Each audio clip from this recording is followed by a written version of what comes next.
India के शहर आगरा में मुगल एम्पायर के आर्किटेक्ट्स का एक ऐसा शाहकार मौजूद है जिसको आज पूरी दुनिया ताजमहल के नाम से पहचानती है। 42 एकड़ पर फैला दूर से ही चमकता हुआ ये मकबरा जहां अपने अंदर खूबसूरती के बागीचे सजाए हुए हैं, वहीं इसके ऊपर गम और उदासी के कई बादल अभी तक मंडला रहे हैं। लगभग 400 साल पहले बनाई जाने वाली ये खूबसूरत बिल्डिंग जहां अपने दौर की सबसे बड़ी और सबसे शानदार बिल्डिंग हुआ करती थी, वहीं आज इसको दुनिया का 7वां अजूबा भी माना जाता है। इस आलीशान स्ट्रक्चर को बनाने में 20,000 मजदूरों ने दिन रात खून पसीना बहाया, और वो भी 1 या 2 सालों तक नहीं बल्कि पूरे 22 सालों तक। अगर आज के दौर में इसकी कीमत का अंदाजा लगाया जाए तो संगमरमर का ये अनमोल मकबरा हैरतअंगेज तौर पे $1 बिलियन यानी 7,500 करोड़ रुपयों से भी ज्यादा महंगा है, क्योंकि इस बिल्डिंग में मुगल आर्किटेक्ट्स ने अपने हुनर की कई ऐसी निशानियां छोड़ी थी जिनकी दुनिया के टॉप इंजीनियर्स भी आज तक तारीफ करते हैं। इस बिल्डिंग को ऐसे डिजाइन किया गया कि जब मेन गेट के पीछे से इसको देखा जाता है तो ये काफी बड़ी लगती है, लेकिन जैसे ही मेन गेट की तरफ बढ़ा जाता है तो ऑटोमेटिकली इसका साइज छोटा होता जाता है। दिमाग को चकरा देने वाली ये कोई पहली ट्रिक नहीं थी जो मुगल आर्किटेक्ट्स ने इस्तेमाल की हो। इसके गिर्द चारों मीनारों को बिल्कुल सीधा खड़ा नहीं किया गया, बल्कि ये मीनार बाहर की तरफ थोड़ा झुके हुए हैं, क्योंकि अगर इनको सीधा खड़ा किया जाता तो दूर से देखने पर ये अंदर की तरफ झुके हुए लगते, जैसा कि इन मस्जिदों में आप देख सकते हैं। इन मीनारों को बाहर की तरफ झुकाने का एक और रीजन भी था, और वो ये था कि खतरनाक अर्थक्वेक की सूरत में अगर ये मीनार गिरे भी तो ये बाहर की तरफ गिरकर ताजमहल पर एक आंच भी ना आने दे। लेकिन आखिर माजरा क्या था कि इसको बनाने वाले किसी सूरत में इस पर एक खराश भी बर्दाश्त नहीं कर सकते थे। ताजमहल के वो कौन कौन से राज थे जिनको 400 साल पहले छुपाने की कोशिश की गई थी, और जब उस दौर में कंक्रीट या स्टील ही नहीं हुआ करता था तो आखिर इस आलीशान मकबरे और इस पर मौजूद 40 मीटर ऊंचे डूम को कैसे बनाया गया, ये सब और इससे भी ज्यादा आप जान सकेंगे आज की इस स्पेशल वीडियो में। नाज़रीन, ये मामला स्टार्ट हुआ था सन 1607 में, जब इंडिया और पाकिस्तान के इस खित्ते में मुगल एम्पायर का होल्ड हुआ करता था। इस दिन मुगल शहंशाह का सबसे छोटा बेटा शहाबुद्दीन मोहम्मद खुर्रम 15 साल का हो चुका था, और उसी की सेलिब्रेशन के लिए आगरा फोर्ट में एक आलीशान पार्टी रखी गई थी। खुर्रम मुगल शहंशाह को सबसे ज्यादा अजीज था, इसी वजह से इसके हर जन्मदिन पर इसको हीरे जवाहरात और सोने से तोला जाता था, यानी जितना वजन शहजादे खुर्रम का होता था उतना ही खजाना इसके नाम कर दिया जाता था। लेकिन इस जन्मदिन पर कुछ और भी खास होने वाला था। मुगल शहंशाह ने शहजादे खुर्रम की शादी अपने एक वकील की बेटी के साथ कर दी, जिसको मुमताज महल के नाम से जाना जाता है। मुमताज और खुर्रम को पहले दिन ही एक दूसरे से बेइंतहा मोहब्बत हो चुकी थी, और उस वक्त ये किसी को भी मालूम नहीं था कि इस मोहब्बत का बोलबाला हमेशा के लिए रहने वाला है। अगले 10 सालों तक शहजादे ने कई जंगें लड़ी और उनमें भरपूर कामयाबी भी हासिल की। इसी वजह से शहंशाह ने खुश होकर उनको शाहजहां के लक़ब से नवाजा, जिसका मतलब है दुनिया का बादशाह। शाहजहां की टोटल 6 बीवियां थीं जो आगरा फोर्ट के हरम में ही रहती थी। इन 6 में से शाहजहां सबसे ज्यादा मोहब्बत मुमताज से करते थे, और यही वजह थी कि उनका ज्यादातर वक्त मुमताज महल के साथ ही गुजरता था।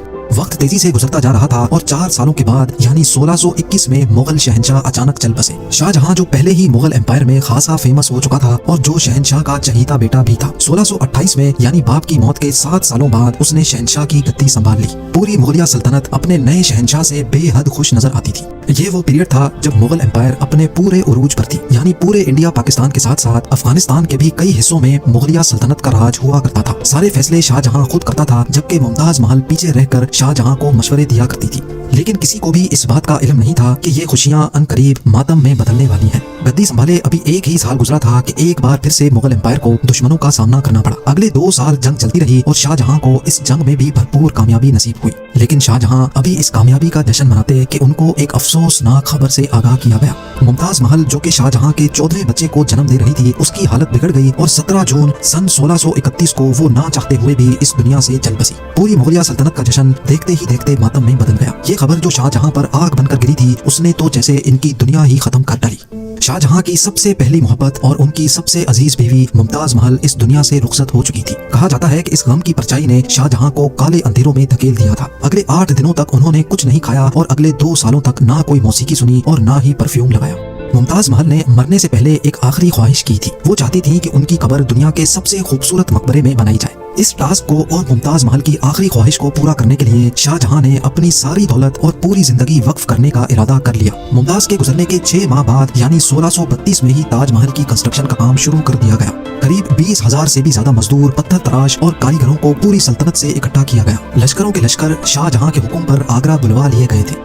क्योंकि मुमताज की कब्र यमुना रिवर के बराबर में मौजूद थी, इसी वजह से इस जगह पर दुनिया की सबसे खूबसूरत बिल्डिंग बनाना काफी मुश्किल टास्क था। रिवर के किनारे जमीन काफी सॉफ्ट होती है और अगर यहाँ खुदाई का काम किया गया तो पानी का बहाव ताजमहल की फाउंडेशन को भी नुकसान पहुंचा सकता था। इस मसले से निपटने के लिए मुगल इंजीनियर्स ने यहाँ सबसे पहले जमीन के अंदर कई कुएं खुदवाना शुरू किए। मजदूर ये कुएं तब तक खोदते रहते जब तक खुश्क जमीन नजर न आ जाती थी। इन कुओं को पत्थरों और गारे से भरा गया और फिर उसके ऊपर पत्थरों के बड़े बड़े कॉलम्स खड़े किए गए।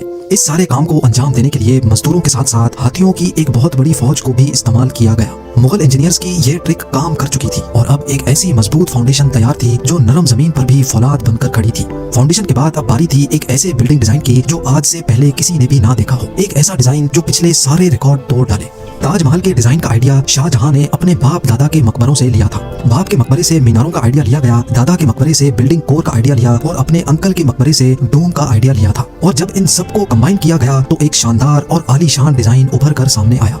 बिल्डिंग के स्ट्रक्चर को बनाने के लिए लाखों नहीं करोड़ों ईंटें मौके पर ही बेक की गई। ये सब इतना आसान नहीं था और इसमें लातादाद पैसे भी बहाए जा रहे थे। हर गुजरते दिन शाही खजाना तेजी से खाली होता जा रहा था, लेकिन शाहजहां को किसी चीज की परवाह नहीं थी। बस उनको ये काम हर कीमत पर कंप्लीट करना था। कहा जाता है कि ताजमहल की कंस्ट्रक्शन में इतने ज्यादा लोग लगाए गए थे कि इनकी वजह से आसपास के इलाकों में खाना पीना खत्म हो गया था। 20,000 मजदूरों और कारीगरों की डिमांड पूरी करने के लिए शाहजहां ने आसपास के तमाम इलाकों से अनाज आगरा मंगा लिया था।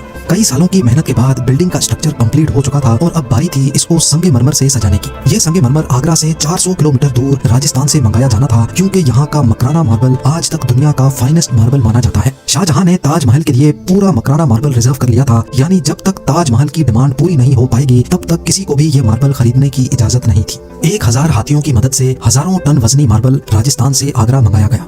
ताजमहल का ये खूबसूरत डोम इतना बड़ा है कि इसका अंदाजा सिर्फ आंखों से देखकर ही लगाया जा सकता है। आजकल इस तरह के डोम बड़ी आसानी से स्टील स्ट्रक्चर पर बनाए जा सकते हैं, लेकिन 400 साल पहले 40 मीटर ऊंचे डोम को बनाने में उनके पास सिर्फ पत्थरों का ही सहारा था। इस डोम को बनाने में मुगल इंजीनियर्स ने जो स्ट्रेस कैलकुलेशन की थी उसकी आज के इंजीनियर्स भी बहुत तारीफ करते हैं। ताजमहल की फिनिशिंग के लिए इसको पीटरा डूरा या परचिनकारी से डेकोरेट किया जाना था। पीटरा डूरा एक ऐसी कलाकारी को कहा जाता है जिसमें कीमती पत्थर को मार्बल के अंदर तराश कर लगाया जाता है। मार्बल को बड़ी महारत और बारीकी से कीमती पत्थर की शेप के हिसाब से तराशा जाता है और फिर उसमें पत्थर को ग्लू के जरिए चिपकाया जाता है। ताजमहल पर इस्तेमाल होने वाली ग्लू कोई आम ग्लू नहीं थी। काफी रिसर्च और लेबोरेटरी टेस्ट के बाद मालूम पड़ा कि ये ग्लू शीरा, लेमन जूस और संगमरमर पाउडर को मिलाकर बनाई जाती थी। वही सेम ग्लू आज भी ताजमहल की रेनोवेशन के लिए इस्तेमाल की जाती है। ताजमहल की खास बातों में एक बात यह भी है कि ये दिन में 4 मरतबा अपने रंग बदलता है। सूरज निकलने से पहले ये बिल्कुल ब्लैक शेड देता है, सूरज निकलने के बाद ये लाइट येलो और पिंक शेड देता है, जबकि दोपहर के वक्त ताजमहल की खूबसूरती का नया रुख देखने को मिलता है। नीले आसमान पर जैसे मोती चमक रहा हो और सनसेट के वक्त ये पूरी बिल्डिंग गोल्डन कलर की दिखाई देती है। पूरे 22 सालों के बाद सन 1654 में ताजमहल की कंस्ट्रक्शन का काम मुकम्मल कर लिया गया। शाहजहां अपनी बेगम की याद में दुनिया का सबसे खूबसूरत मकबरा बनाने में कामयाब हो चुका था। शाहजहां ने इस आलीशान इमारत का नाम अपनी पसंदीदा बीवी की याद में ही रखा। मुमताज महल से इसका नाम ताजमहल रख दिया गया। हर साल शाहजहां मुमताज की बरसी पर यमुना रिवर के जरिए ताजमहल पर जाया करते थे। ये ताजमहल की ऐसी एंट्रेंस थी जिसको सिर्फ शाही खानदान के लिए ही बनाया गया था। इस एंट्रेंस की दीवारों पर दिलकश नक्काशी का काम किया गया था, जो शायद सिर्फ शाही आंखों के देखने के लिए ही किया गया था। शाहजहां का ये महंगा तरीन प्रोजेक्ट कंप्लीट तो हो चुका था, लेकिन इसने मुगलिया सल्तनत को तबाही के किनारे पर ला खड़ा किया। 4 सालों के बाद यानी 1658 में शाहजहां और मुमताज के अपने ही बेटे ने शाही तख्त उलट दिया और खुद मुगल एम्पायर का शहंशाह बन गया। शाहजहां जो पिछले 30 सालों से इस तख्त पर राज कर रहे थे, उसको कैदी बनाकर आगरा फोर्ट में ही बंद कर दिया गया। सिर्फ एक फैसिलिटी ऐसी थी जो शाहजहां को दी गई, और वो ये थी कि जिस कमरे में उसको बंद किया गया था उसकी खिड़की से वो ताजमहल को देख सकते थे। 8 साल कैद में रहने के बाद 74 ईयर्स की एज में शाहजहां भी इस दुनिया को अलविदा कर गए। शाहजहां का अब मुमताज से दोबारा मिलने का वक्त आ चुका था और उनको ताजमहल में ही दफन कर दिया गया।